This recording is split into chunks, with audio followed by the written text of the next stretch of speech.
In our morning rounds, a gut reaction. There is growing evidence the key to your feelings can be found in your stomach.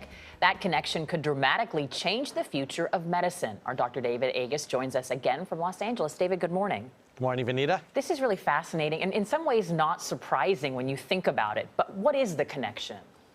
Well, you have tenfold more bacteria in your gut than you do human cells in the body.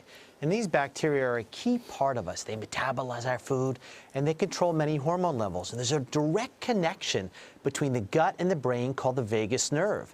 So if these bacteria make hormones that can stimulate the nerve and change it, they can affect feelings. And so throughout history, going back to Hippocrates' time, there's an association between what you ate and how you feel.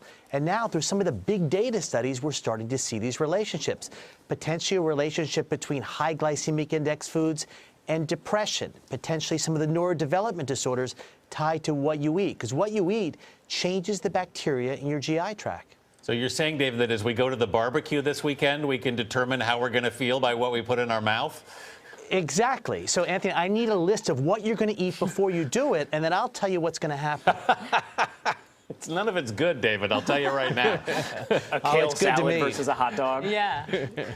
So, David, in terms of different kinds of treatment that already do certain things like this, how does this stack up in terms of regulating your gut and your feelings?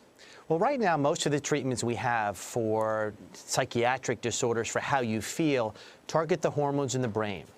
Going forward, what we're going to probably do is change the bacteria, which are going to hit some of the root causes rather than the end game, which is hitting the brain. So it's an exciting time. The problem is there are 20,000 different bacteria in each of us.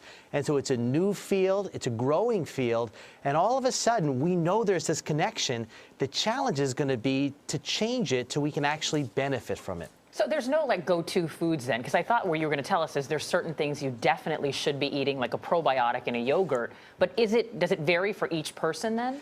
That's the key. And so this goes back to the time of Hippocrates, where he would write, when I ate this food, I felt this way or this way. I want everybody to start to keep food diaries. If you eat a certain food and you feel great afterwards, write it down. If you eat a certain food, like Anthony's going to eat in a little while, and the next day doesn't feel well, write that down also. And so we can be in charge of our own health. And so this is the personalized medicine of today. It's going to be more technological going forward, but even today, we can start to act on it. Well, I know chocolate makes me happy, so I'm sticking with that one. All Dr. right. David Agus, thank you so much.